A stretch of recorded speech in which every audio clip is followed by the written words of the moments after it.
everyone, welcome to Ambbali Art Cafe. This is Ambbali Bhattacharya Datta. Hope you all had beautiful week. So today I am here with another beautiful and interesting tutorial for all of you. I have done this house from old Fisherman Village from Southeast Europe. And this is a beautiful colorful cottage looking surreal in the sunlight. A very vibrant colorful painting. I really enjoyed doing this tutorial and I hope you will enjoy watching this. So let's get started.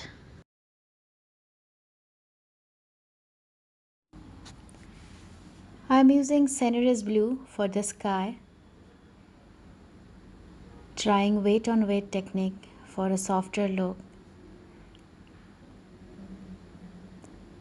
carefully leaving the edges of the house.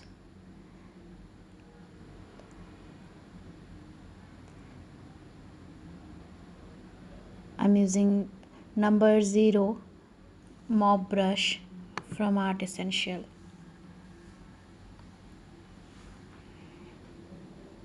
So adding some more pigments on the sky,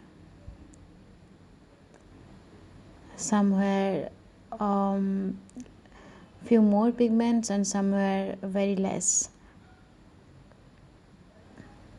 Trying this on weight technique because I want a softer look and no hard lines. Lifting up few colors, lifting up the pigments from the paper to give an impression of the clouds. I do not want to overdo the sky, so I'm shifting my focus to the house now. I'm using yellow ochre as the base color, mixed with little bit of deep orange and adding the same color for the background. This is I'm using as the base color. It's a bright sunny day and a lot of color vibrancy you will see in the painting. I'm adding mix of deep orange and French cadmium red to the rooftop and intentionally bleeding some color to the background to create a kind of little bit of loose effect.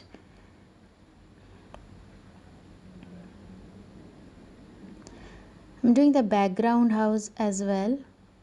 This house is against the light and complementing the main house.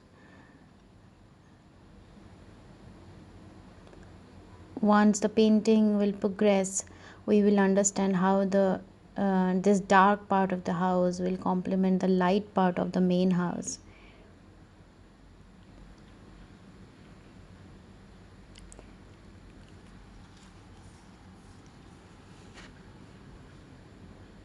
It is a nice sunny bright day of spring, in the village of some southeast Europe, and the sunlight is falling on the small cottage and making it look surreal and beautiful. And since the source of the light is right side, the left side of the house will be darker and the house that is standing against the light will be darker. My main focus is the house, the main house, the house which I am painting right now, and I am painting the darker area of the house and just adding some leftover colors from my palette. And sometimes leftover colors create beautiful gray. If you ask me what color is this, I am not able to tell you right now. But if you mix Payne's gray and ultramarine blue, you'll get the similar color, I guess. So I have added the darker side of the house, and right now it is clear that how the light is falling on the house. Doing the background bushes, and I'm adding forest green for the bushes of the at the background, and I'm certainly doing weight on weight technique so that the color bleeds into each other nicely and spread nicely in this particular area. But we have to be careful that it should not bleed into the house.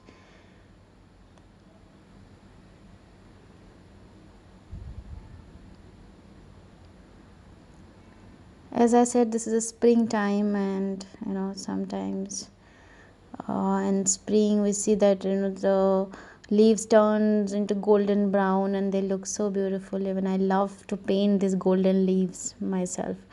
So I'm using deep orange mixing with sap green and painting these dry golden leaves. So I'm using a lot of vibrant colors. You can see it for the rooftop, it's a vibrant orange, and the green is also very bright and vibrant and saturated. And now for the golden leaves I'm using this deep orange and mix of sap green. Both are very vibrant. So this is going to be a very colorful painting, especially this part of the painting.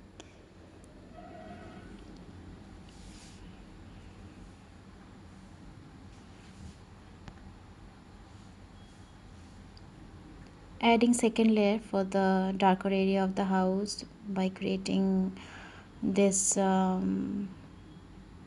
color by mixing Payne's gray, ultramarine blue, and little bit of sunrise blue.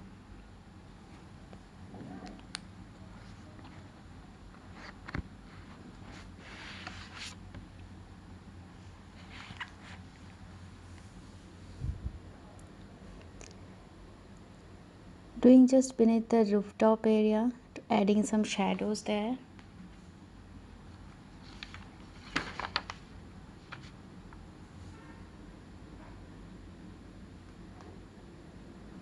Since the background bush area is little dry but not completely dry, I'm adding some depth near the in the entire area. I'm using a fine rigger brush to have some controlled strokes, some defined strokes. This will give a nice impression of some depth. It'll add some kind of three-dimensional effect to the bush area. Basically I'm painting the light and the shadow and the shape. I'm not going into the details, like I'm not painting each and every leaves or flowers. There was a time when I used to do it, I'm talking about 2 decades back, and I used to hate painting bushes and trees. But with time and experience I have learned that this is so much fun doing it, and it's very very kind of satisfactory in how this bushes and trees looks, and just by adding few lines here and there, random lines. Actually, I'm imagining that it's a beautiful day of spring, summer, and some of the leaves are turning golden brown, and some of them are very bright green. There's some beautiful, poppy red flowers here and there. Lot of sunlight on the house. It's a cozy, nice day. That's what I have in my vision, and let's see how much we can achieve it. So I'm using this cobalt blue and mix of sap green for the darker greener area. Spraying some water to make it to maintain the moisture on the paper, because I do not want to work on very dry surface, because I do not want dry or hard lines here. I want the pigment to be well merged with its background. Using some burnt sienna here for the dry leaves.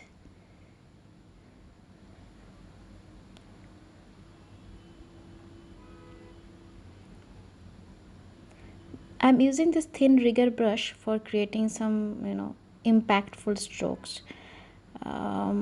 These are very nice, long bristled brush. Helps to really helpful for creating this kind of strokes.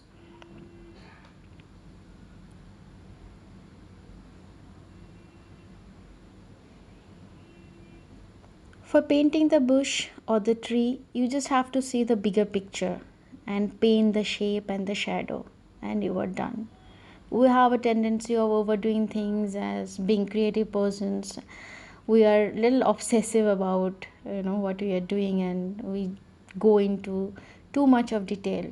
But we must know where we should stop. And over detailing can sometimes really ruin the entire painting.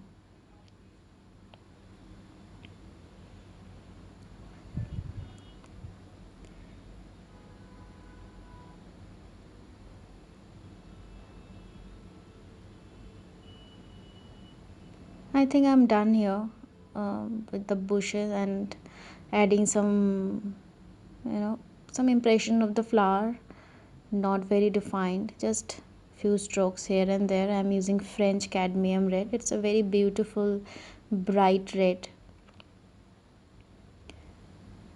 I love using red in my painting. It really transforms the painting. It just uplifts the painting instantly. If you have seen my work, you must be knowing that I really love to use bright colors like the cerise blue and this French red, forest green. I just find an opportunity how to use these colors. Adding some last few strokes, dark value to the trees, which is very near to the house.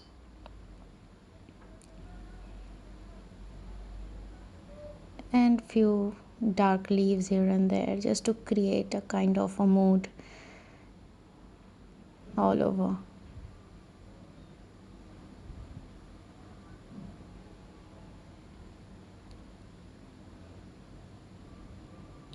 And that's it. I think we are done with this part, and it looks very nice, beautiful, bright, really complementing the house. I'm going to use this burnt sienna, little bit mixed with burnt umber for the rocky wall, and intentionally breeding the color into each other just to maintain the harmony. Doing the rocks here, not going into too much of details, just with few strokes I'm adding some impression of the rocks, as if some rocks are lying there and some grass and shrubs are there, just adding some random strokes to give some impression of it, not going into too much of details. Very impressionistic approach. Doing the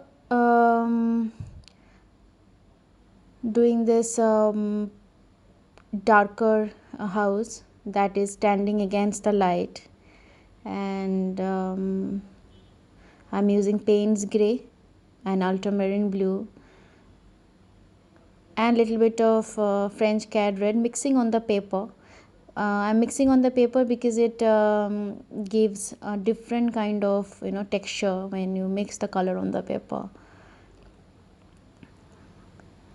Once it dries up, it really looks beautiful.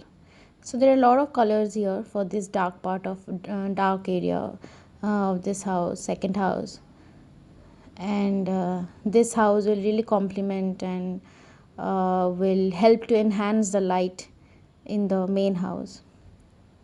For the rooftop, I am using this red, French cadmium red mixed with deep orange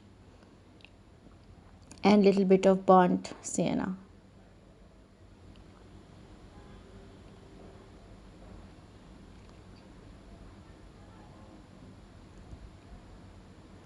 Using some shadow on the ground and using Sender's blue and mix of Payne's gray and little bit of ultramarine blue. These are the shadows of the nearby building or the poles maybe, and added the shadow of the tree. For the tree I am using burnt sienna and burnt umber. For the darker part I'm mixing the same pigments with Payne's gray and using a dry brush effect to add some texture to the body of the tree.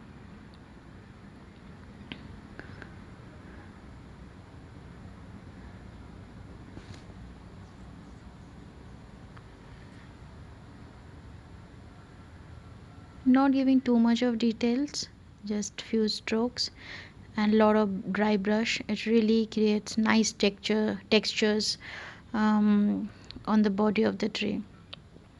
And using the same pigments for the background wall, which is a kind of rocky wall, and to all the rocks and the stones on the floor I'm using the same pigments, and I'm using a dry brush effect for this.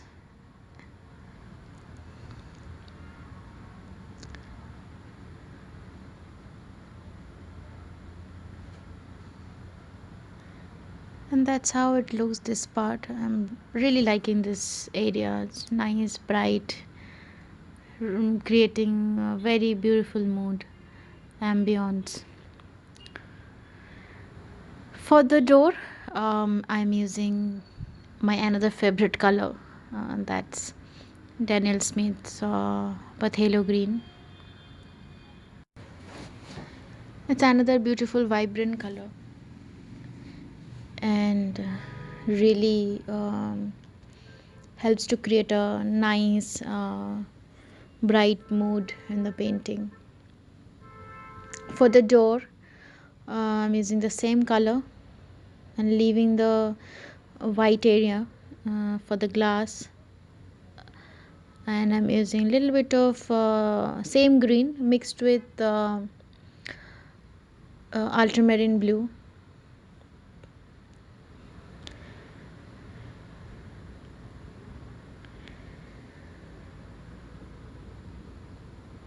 Adding burnt umber with dry brush technique to give a rough texture to the surface of the small this pillar area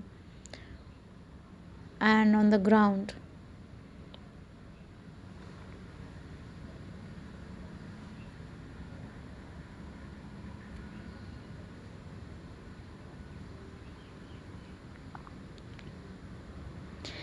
These are the area that is kind of, these are the supporting elements of the painting. These are not the focus or main focal area, so you do not need to pay a lot of attention, or you do not have to pay paint it in detail.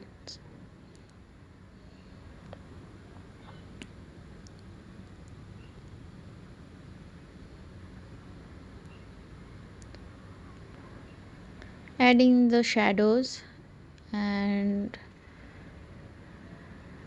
just to create the effect of the light,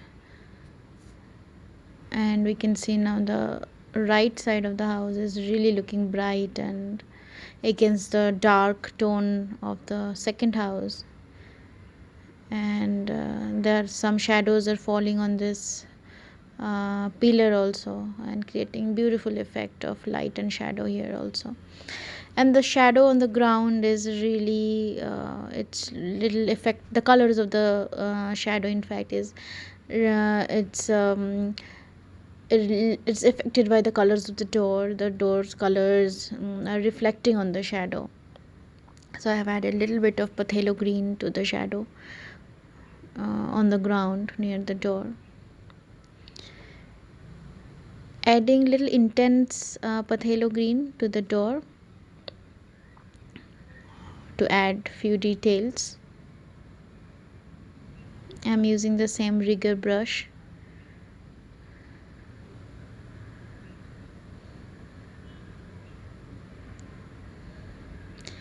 Adding paint grey and the nearby wall of the door that is just adjacent to the door, and adding few details to the door by using only phthalo green.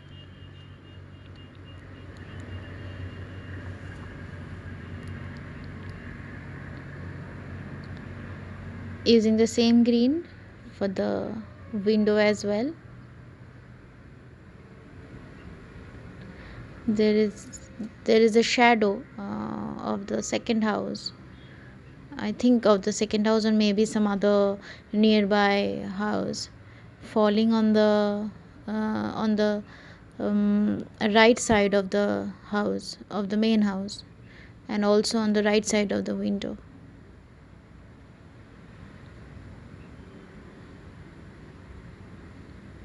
So for the shadow on the window I have used the same green, but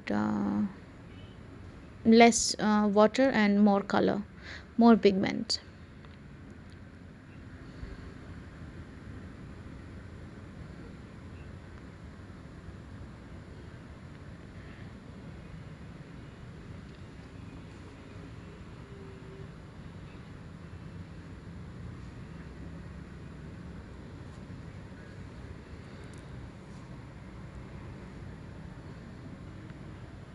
Adding burnt sienna mixed with burnt umber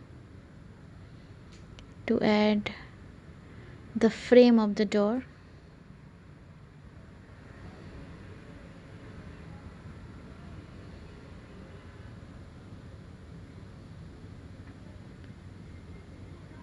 And for the window as well.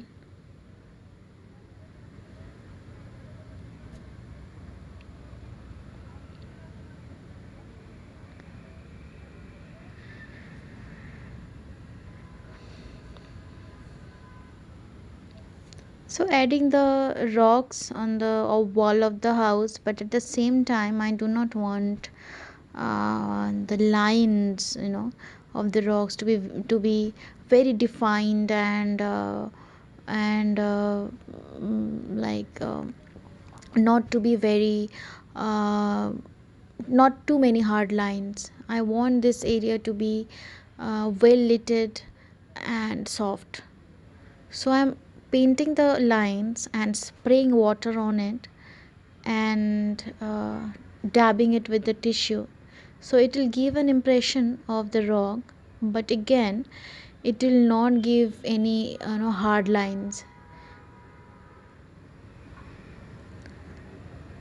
It will look very soft and well lit, but at the same time you will understand that there are some lines, the gaps between the rocks. For the darker area I am using hard lines, and I'm fine with it, not because it's the darker side of the house, and the lines of the between the two rocks are more visible. Even the window frame is little thick and more visible.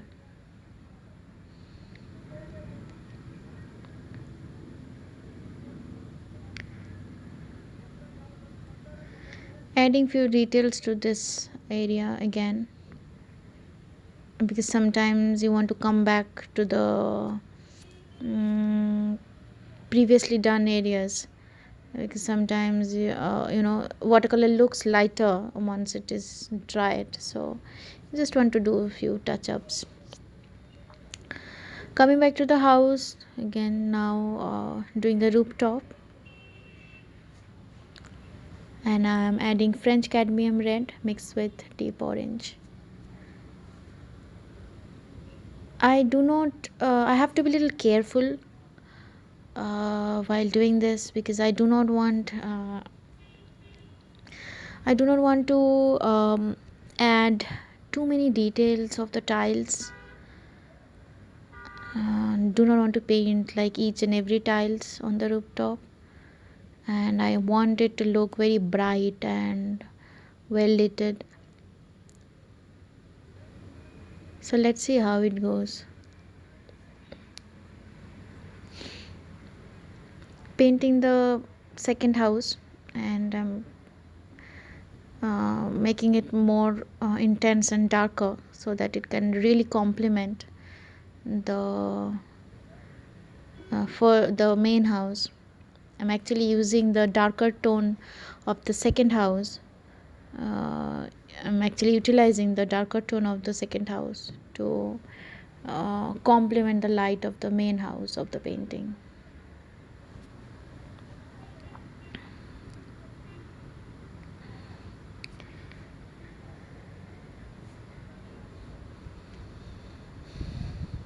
This area is completely dried, and I'm adding few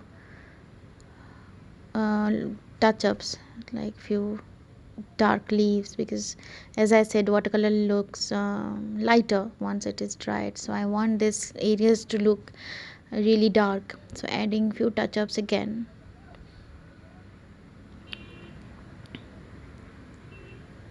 And using the cobalt blue and Payne's gray and sap green for the darker green area, and for the darker brown I'm using burnt sienna and Payne's gray.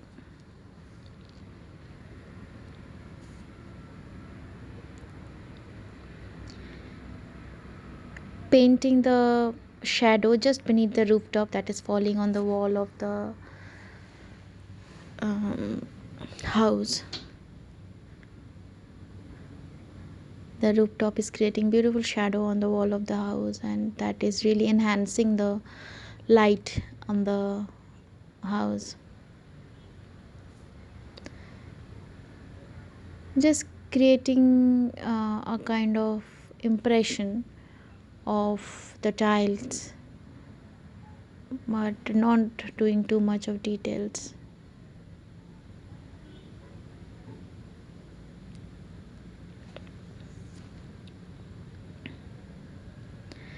I'm adding deep orange and French cadmium red to do the tiles. Just adding few lines and adding French cadmium red here and there, just as the shadow of the tiles falling on the tiles vertically, but again not too many details or not too many lines for the tiles. Few impressionistic approach.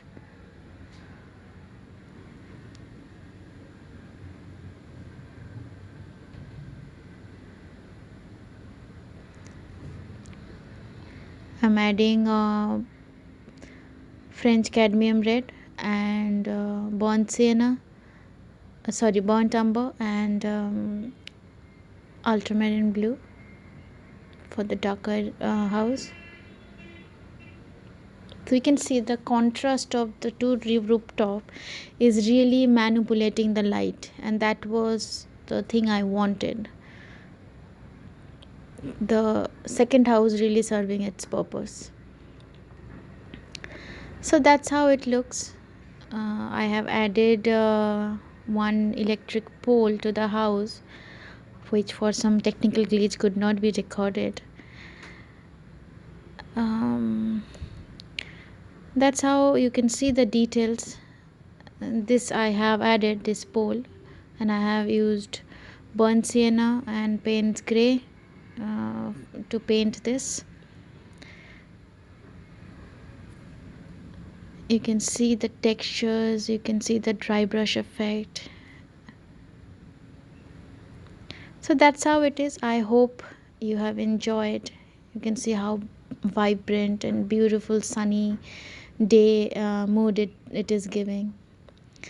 So hope you have enjoyed this tutorial. If you liked it, consider subscribing my channel. Thank you so much for watching.